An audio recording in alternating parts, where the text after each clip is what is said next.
ऐसा क्यों कहते हैं कि जो कृष्ण हैं, जो भगवान राम हैं, ये जन्म लेने और मरने वाले इंसान के जैसे हैं? अब किसी को मोतियाबिंद हो जाए तो उसे सूर्य भी नजर नहीं आता।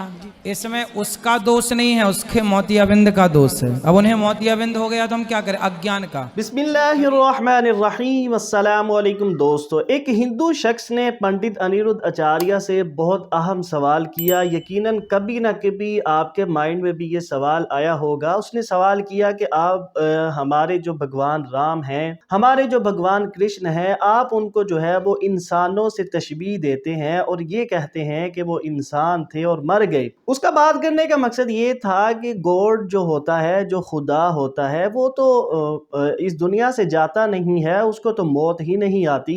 दोस्तों, ये उसका सवाल था, बहुत इंटरेस्टिंग सवाल था। ये देखते हैं पंडित का क्या जवाब था। उसके बाद डॉक्टर जाकिर नाइक साहब का जवाब भी जानते हैं। तो आइए वीडियो को स्टार्ट करते हैं। ऐसा क्यों कहते हैं कि जो कृष्ण हैं, जो भगवान राम हैं, ये जन्म लेने और मरने वाले इंसान के जैसे हैं? क्योंकि सतलोक में कबीरदास जी है, मुक्ति वहीं मिलती है। ऐसा कौन बोल रहा था? ऐसा हमारे गांव में मेरे चाचा हैं, वो कबीर पंथ से उन्होंने दीक्षा ले रखी है। अब किसी को मोतियाबिंद हो जाए तो उसे सूर्य भी नजर नहीं आता। इसमें उसका दोष नहीं है, उसके मोतियाबिंद का दोष है। अब उन्हें मोतियाबिंद हो गया तो हम क्या करें? अज्ञान का। कबीरदास जी कहते हैं कि कबीरा सब जग निर्धना, धनवंता नहीं कोई, धनवंता सोई जानिए जिखे राम नाम धन होए। कबीरदास जी खुद कहते हैं कि वो धनवान है जिसके पास राम नाम की पूंजी है, मतलब राम नाम का धन है। तो कबीरदास जी भक्त हुए हैं, ना कि वो स्वयं भगवान। उन्होंने अपने आप को कभी भगवान नहीं कहा जी। भगवान तो देखो, भाव से पत्थर पूज लो तो मिल जाएंगे जी। भाव से इंसान में भगवत दृष्टि मान लो तो इंसान से प्रकट हो जाएंगे। माँ बाप में मान लो, माँ बाप से प्रकट हो जाएंगे भगवान। भगवान सब जगह है। आप जहां से पुकारेंगे, जहां प्रेम से भक्त पुकारेगा, वहीं से भगवान प्रकट होंगे। मेरा नाम है राजेश्वर। मैं नवी मुंबई नेरुल से आया हूं और मुझे यहां पर लेकर आया है मेरे दोस्त श्री अजीम मुल्तानी ने। तो मैं एक प्राइवेट कंपनी में नौकरी करता हूं। तो मेरा ये कहना है, हम जो लोग बोलते हैं कि मैं हिंदू हूं, मुसलमान बोलता है मैं मुसलमान हूं, सिख बोलता है मैं सिख हूं, क्रिश्चियन बोलता है मैं ईसाई हूं, तो सब लोग अपने अपने धर्म का अपना परिचय देते हैं। तो मेरा सवाल ये है कि इस धर्म को बनाया किसने है, और अगर बनाया है तो किस मकसद से बनाया है? क्या हम सिर्फ एक धर्म को मान नहीं सकते हैं जो कि इंसानियत धर्म है, और कोई धर्म को न माने, न हिंदू, न मुस्लिम, न सिख, न ईसाई, और किसी भी धर्म को कबूल करवाना क्या ज़रूरी है? भाई साहब का अच्छा सवाल है, बहुत अच्छा सवाल है। और एक सवाल साथ में इसमें जुड़ा हुआ है सर, मैं पूछना चाहूँगा, बिना किसी धर्म को कबूले बगैर क्या इंसान नेक और सही रास्ते पे चल नहीं सकता है? और ये जो अपने अपने धर्म के गुरु हैं, वो किस लिए अपने धर्म का प्रचार करते हैं और किस मकसद से करते हैं? ये मेरा प्रश्न है।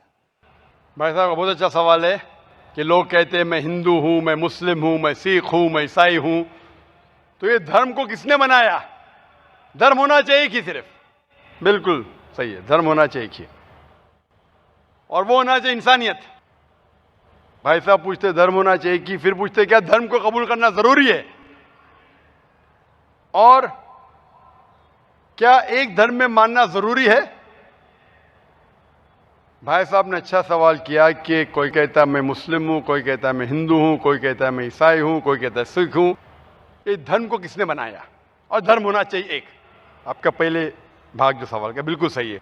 कुरान में अल्लाह ताला फरमाते सूरह अल इमरान में सूरा नंबर 3 आयत नंबर 19 में, इन्ना दीन इंदल्लाहिल इस्लाम, अल्लाह के नजदीक सिर्फ एक ही दीन सही है, वो है अपनी जिंदगी अल्लाह के, खुदा के, ईश्वर के, भगवान के अहकामात के मुताबिक बसर करना। तो दीन होना चाहिए एक ही। ये इतने दीन किसने बनाया? इंसानों ने बनाया। हमारा खालिक, हमारा मालिक, हमारा रब, हमारा ईश्वर, हमारा भगवान, हमारा अल्लाह सिर्फ एक ही दीन बनाया, एक ही मजहब बनाया, वो है अमन हासिल करना, शांति हासिल करना, सलामती हासिल करना अपने खालिक के अहकामात के मुताबिक ज़िंदगी बसर करने के बाद। इसीलिए दीन मज़हब खालिक ने सिर्फ एक ही भेजा, लेकिन वक्त के दौरान मिलावट होते गई, मिलावट होते गई। मिलावट होने की वजह से अल्लाह ने दूसरे नबी भेजे, दूसरी किताब भेजी, फिर मिलावट हुई और दूसरे पैगंबर भेजे और एक किताब भेजे उसे सही करने के लिए। इस तरीके से अल्लाह के रसूल मोहम्मद सल्लल्लाहु अलैहि वसल्लम फरमाते कि अल्लाह ने इस जमीन पे 1,24,000 पैगंबर भेजे, कई किताबें भेजे। आखिरी किताब कुरान मजीद। कुरान में लिखा है सूरह राद में सूरह नंबर 13 आयत नंबर 7, वलिकुल्लि कौमिन हाद, कि हर कौम पे मैंने पैगंबर भेजा। सूरह राद सूरह 13 आयत नंबर 7 और सूरह राद सूरह नंबर 13 आयत नंबर 38 में कि हर दौर में हमने एक किताब नाजिल की। आखिरी किताब है कुरान, आखिरी पैगंबर मोहम्मद सल्लल्लाहु अलैहि वसल्लम। हमारे खालिक ने एक ही मजहब भेजा, हमने उसमें मिलावट पैदा की।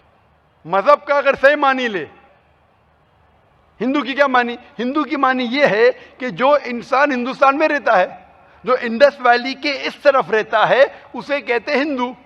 ये लफ्ज सबसे पहले बार इस्तेमाल किया था अरबों ने हिंदुस्तानी के लिए।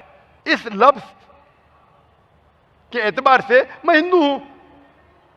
उसके बाद लोगों ने कहा कि नहीं, हिंदू वो है जो बुत परस्ती करता, वो गलत है। तो सही मानी हिंदू के मैं हिंदू हूं। ईसाई के मानी क्या? ईसाई के मानी जो ईसा अलैहिस्सलाम के पैगाम पे अमल कर रहा है, ईसा अलैहिस्सलाम ने जो चीज सिखाई उस पर अमल करता है।